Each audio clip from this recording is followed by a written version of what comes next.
Bueno, muy buenas tardes. Encantada de estar participando en este evento tan importante. Quiero agradecerles por la invitación. Quiero mandarles un saludo muy afectuoso, ¿no?, a todas las personas que están participando y en particular agradecerles a Liliana Otero, coordinadora de estas jornadas que no dudo que serán muy exitosas. Y un abrazo también a Gladys Correa, una amiga marplatense querida y admirada.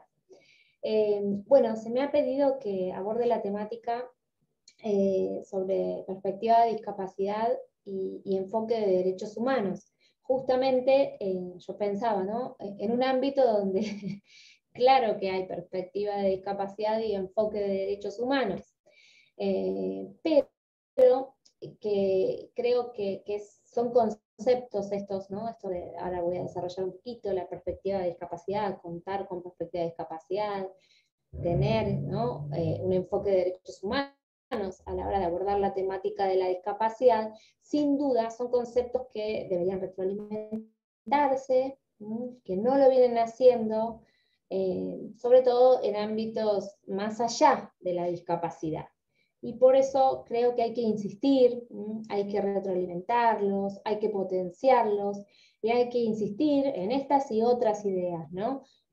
Para que realmente podamos estar hablando de una política pública, del ámbito de los derechos, del derecho a la educación, del derecho a la salud, del derecho al disfrute, del derecho a la cultura, de todos los derechos realmente sin discriminación, por motivo de discapacidad, cosa que todavía hoy en día cuesta, ¿no? Y para eso, las herramientas que les traigo hace un tiempo que me parecen interesantes, ¿no? El enfoque de derechos humanos creo que se viene trabajando desde hace más tiempo, por lo menos yo lo vengo trabajando desde hace más tiempo, pero este cruce, ¿no?, y esta intersección con la perspectiva de discapacidad me parece, como les decía, una herramienta útil. Voy a contar de qué se trata y seguramente luego tendremos un espacio para profundizar, ¿no?, en estos conceptos. Sabemos, nos suena, ¿no?, en general a la sociedad, de qué se trata cuando denunciamos o nos quejamos porque una política pública, porque una sentencia, porque un proyecto de ley no tiene perspectiva. Es como que, si bien no todo el mundo conoce, ¿no?, el contenido y el alcance, el significado, ¿no?, de la perspectiva de género, sabemos que hay que contar con perspectiva de género y en distintos ámbitos, ¿sí?, no puede faltar, no puede faltar.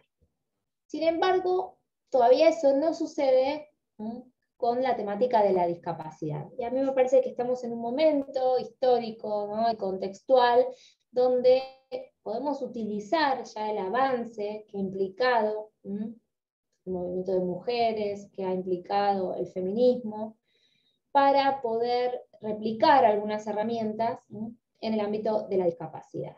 Para eso, primero siempre distingo, ¿no?, teniendo en cuenta aportes que han hecho Liliana Pantano, Patricia Brogna y otras personas, tres dimensiones de la discapacidad, ¿no? Cuando hablamos de discapacidad estamos hablando de una condición,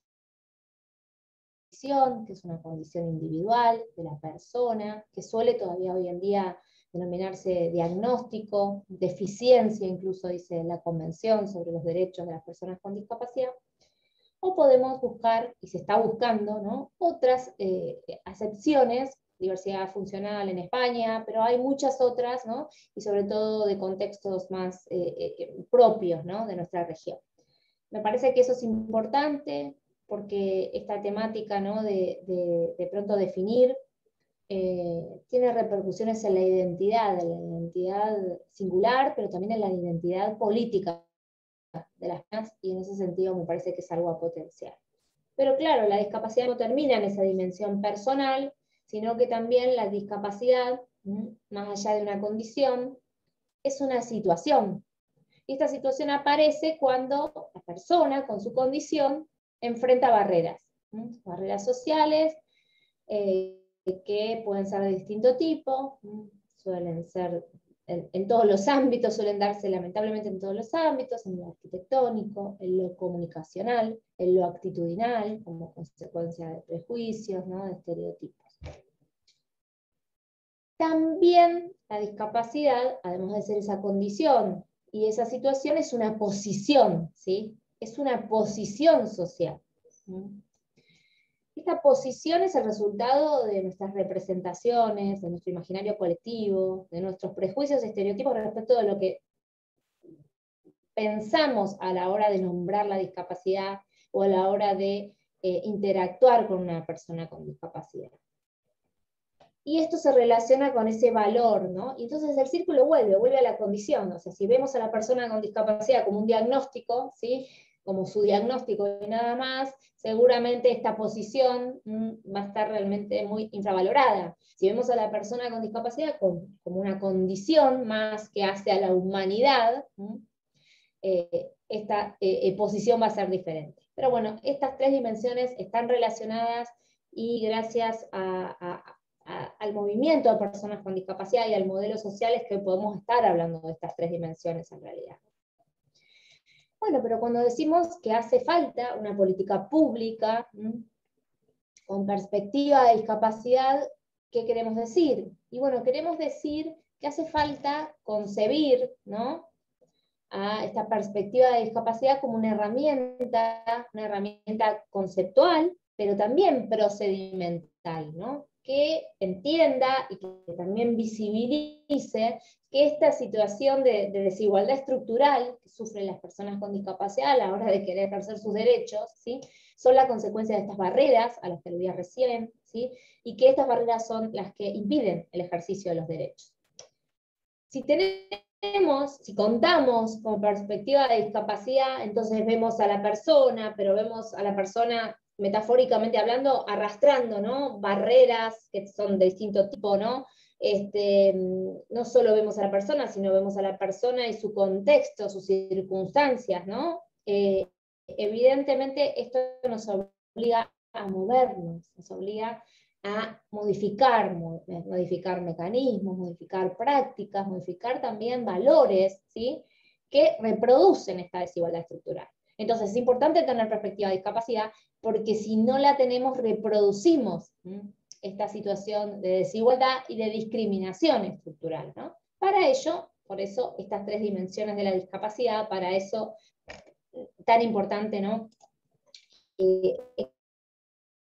esta mirada desde el modelo social de discapacidad, del que no se asusten, no voy a hablar, aunque me encanta. Además, tienen también personas que participan, ¿no?, como ponentes en este encuentro, que van a poder hablar mucho mejor que yo, ¿no?, de las críticas actuales del modelo social y demás. Me parece que es un tema interesante que seguramente se vaya dando a lo largo del evento. Pero bueno, contar con perspectiva de discapacidad nos obliga a conocer el modelo social, ¿no?, a saber de qué estamos hablando cuando hablamos de la discapacidad como resultado de la interacción entre la persona y las barreras. Nos obliga a tener un enfoque de derechos humanos, a concebir la discapacidad como cuestión de derechos humanos, ya voy a andar sobre esto. Nos obliga también a tener una perspectiva de interseccionalidad, ¿no?, de no tener una mirada limitada y por ende limitante, en el sentido de que la discapacidad es una condición, una entre muchas otras de la persona, es una condición, una entre muchas otras que genera, ¿no?, que integra la identidad de la persona. La persona no es solo una persona con discapacidad, no es solo mujer, no es solo migrante, no es solo perteneciente no sé, a una minoría étnica, cultural. No, la persona, ¿sí?, tiene distintas condiciones que intersectan y que configuran, ¿no?, su identidad. Esta mirada requiere de un mayor esfuerzo, pero da soluciones más amplias, ¿no?, la perspectiva de interseccionalidad. Y también requiere, ¿no?, perspectiva de discapacidad, conocer este modelo social, como decíamos, tener un enfoque de derechos humanos, una perspectiva de interseccionalidad, y también requiere tener presente un diseño universal que pueda garantizar condiciones de accesibilidad, ajustes razonables y sistemas de apoyos a la hora de que las personas puedan ejercer sus derechos. Muchas veces estas condiciones de accesibilidad, ¿sí?, que no aparecen, tienen que ser reforzadas con la adopción de ajustes y con sistemas de apoyos, porque en realidad no aparecen esas condiciones de accesibilidad. ¿Qué quiero decir con esto? Que cuanto menos accesibilidad, bueno, más ajustes y más sistemas de apoyo. Todos son derechos, la accesibilidad es un derecho, los sistemas de apoyo son un derecho, los ajustes razonables son un derecho, claro que sí. Pero si potenciamos la accesibilidad, vamos a requerir menos, digamos, ajustes, ¿no?, de casos concretos.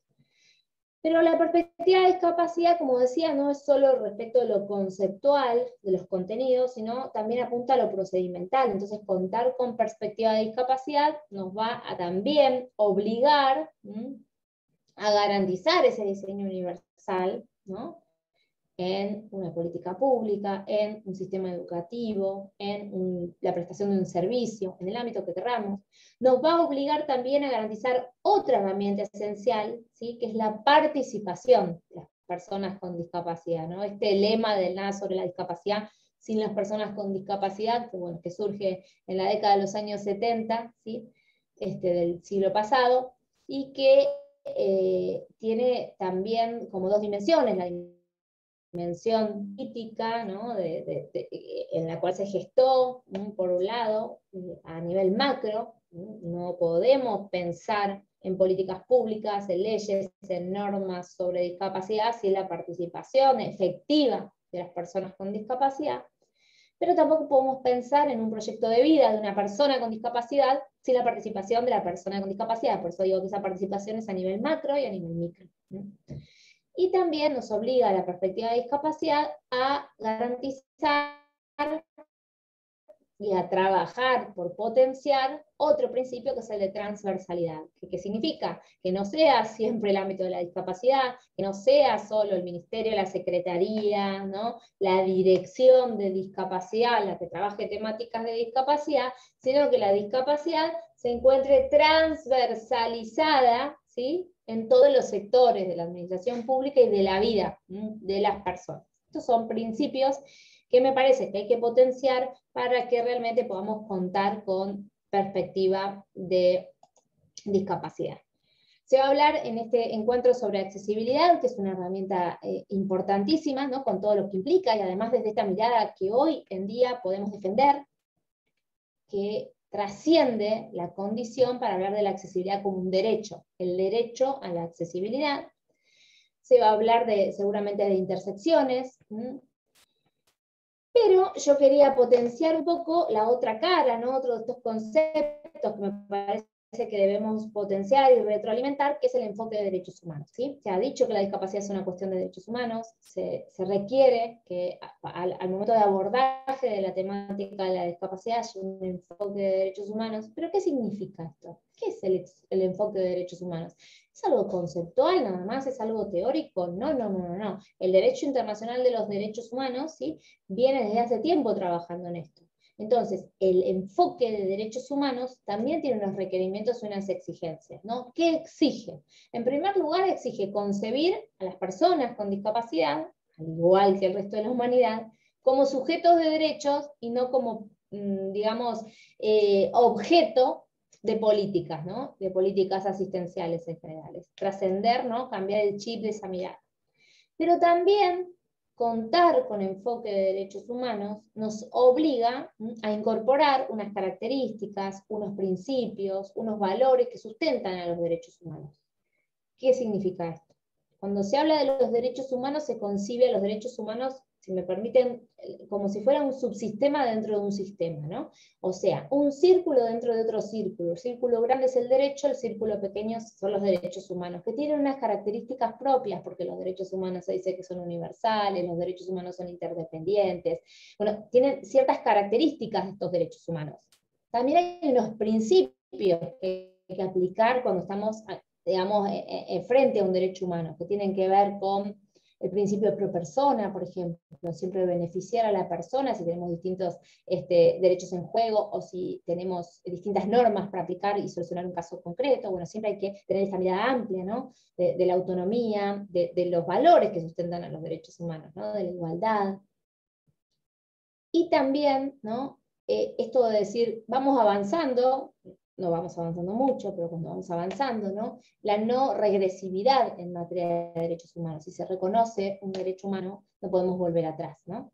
Y esto también tiene unas consecuencias.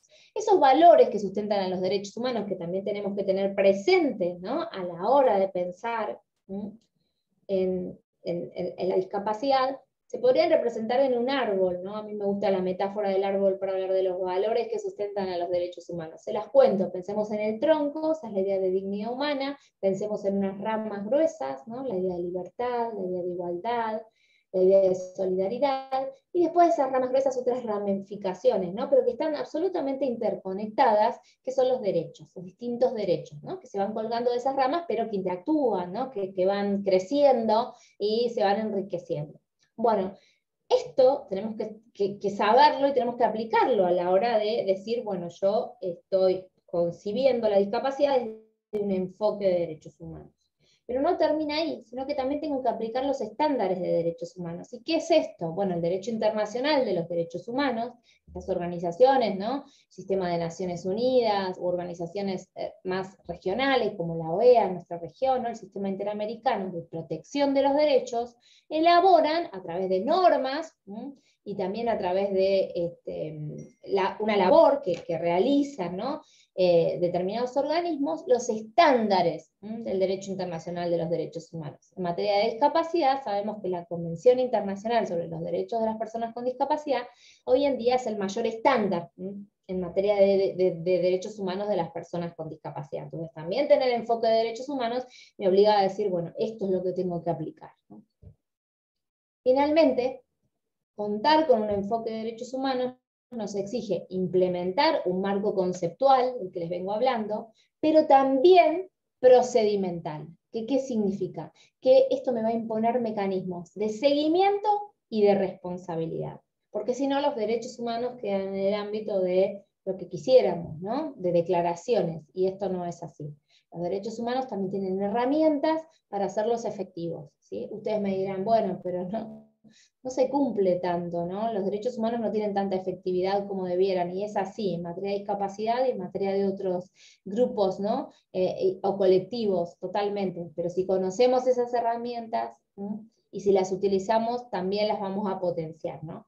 El seguimiento, el fiscalizar y también asignar una responsabilidad, es decir, cuando no se aplican estos estándares, estos principios, estas características, este enfoque de derechos humanos o esta perspectiva de discapacidad, tenemos que ir a fondo, tenemos, me parece, ya en un momento de decir, bueno, esto exige que alguien responda, porque esto es una obligación, no es algo lindo que se nos ocurre y que tenemos ganas de conversar y de que sea una realidad, ¿no? Sino que son normas que exigen obligaciones por parte de las personas.